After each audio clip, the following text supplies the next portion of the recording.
La Bible dit, 3 fois par an, tous les mâles d'entre vous se présenteront devant l'Éternel ton Dieu, dans le lieu qu'il choisira, à la fête des pains sans levain, à la fête des semaines et à la fête des tabernacles. On ne paraîtra point devant l'Éternel les mains vides. Verset 17. Chacun donnera ce qu'il pourra, selon les bénédictions que l'Éternel ton Dieu lui aura accordées. Ici, notez très bien que c'est dans la dispensation de la loi.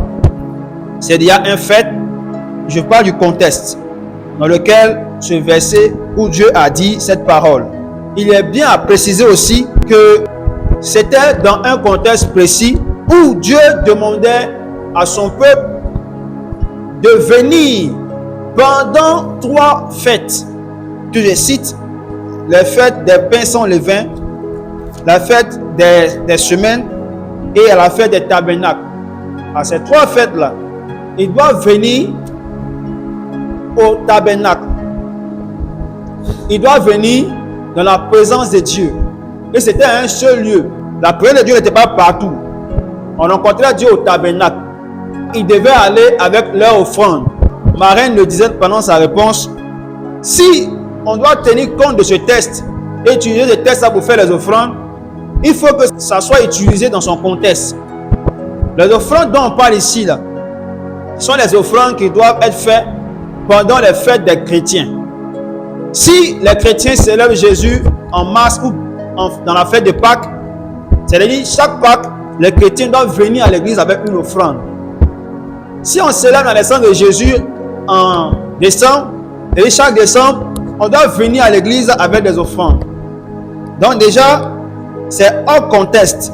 Quand on utilise ce texte pour dire que le peuple doit venir à l'église chaque dimanche avec des offrandes. Dans ce contexte, ce n'était pas à chaque fois qu'il y avait rencontre au tabernacle. C'était à chaque fois qu'il y avait fête. Et les fêtes, là, c'était 3 fois dans l'année. Donc, la dispensation de la loi, là, la présence de Dieu n'était pas partout. Je l'ai bien précisé. La dispensation de la grâce, la Bible dit que Dieu est en nous. Nous transportons Dieu partout où nous partons.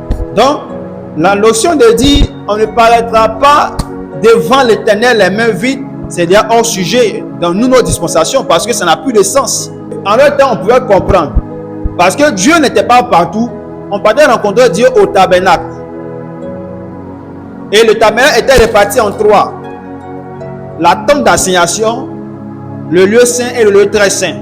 Et c'est le lieu très saint que je trouve l'arche de l'Éternel.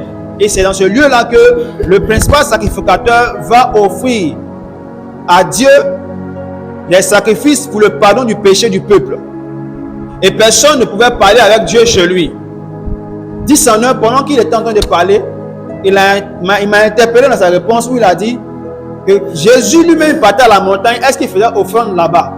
Parce que Jésus partait rencontrer Dieu. Mais il partait devant Dieu. Il partait devant la face de Dieu. Mais est-ce qu'il faisait offrande là-bas quand il descendait? Donc, s'il doit utiliser le texte, il doit dire on ne vient pas dans l'assemblée de Dieu les mains vides. Selon 2 Corinthiens 9, versets 5 à 11, l'apôtre Paul souligne que ce n'est plus une histoire de donner à Dieu de façon périodique, c'est-à-dire pendant vos fêtes, mais il est question de donner à Dieu selon votre libéralité. Donc il n'y a plus de temps, il n'y a plus de période pour donner à Dieu. On peut donner à Dieu lundi, on peut donner à Dieu mardi, on peut donner à Dieu dimanche, on peut donner à Dieu chaque jour. Autant de fois qu'on peut donner à Dieu, on doit le faire. Ce qu'il faut noter aussi, la véritable offrande dans la dimension de la grâce, c'est notre cœur, notre obéissance et notre corps. Dans ce texte de Genèse chapitre 4, verset 3 à 5, là, quand vous lisez, la Bible dit que pour Abel, là, Dieu a dit que Abel a attiré le regard de Dieu et son offrande ensuite a attiré le regard du Seigneur. Donc Dieu a aimé Abel et ensuite il a aimé son offrande. Mais quand il s'agit de l'offrande et Caïn lui-même, Dieu ne parle pas de Caïn, mais on dit directement que Dieu n'a pas aimé l'offrande de Caïn. Ça veut dire quoi? Si Dieu t'a aimé, il va forcément aimer ton offrande. il n'appréciait pas leurs offrandes par rapport à la quantité de leur offrande, mais il appréciait leur offrande par rapport au cœur qui donnait l'offrande. Ensuite, dans 1 Samuel 15, verset 22, la Bible dit que Dieu prend plaisir à l'obéissance et au sacrifice. Donc ici, l'offrande que Dieu apprécie encore, ce n'est pas le sacrifice, ce n'est pas l'argent, ce n'est pas ce que tu donnes. Mais l'offrande que Dieu apprécie ici, c'est quoi? C'est l'obéissance. Ensuite, dans Romains 12, verset 1, la Bible dit, offrez votre corps en sacrifice vivant.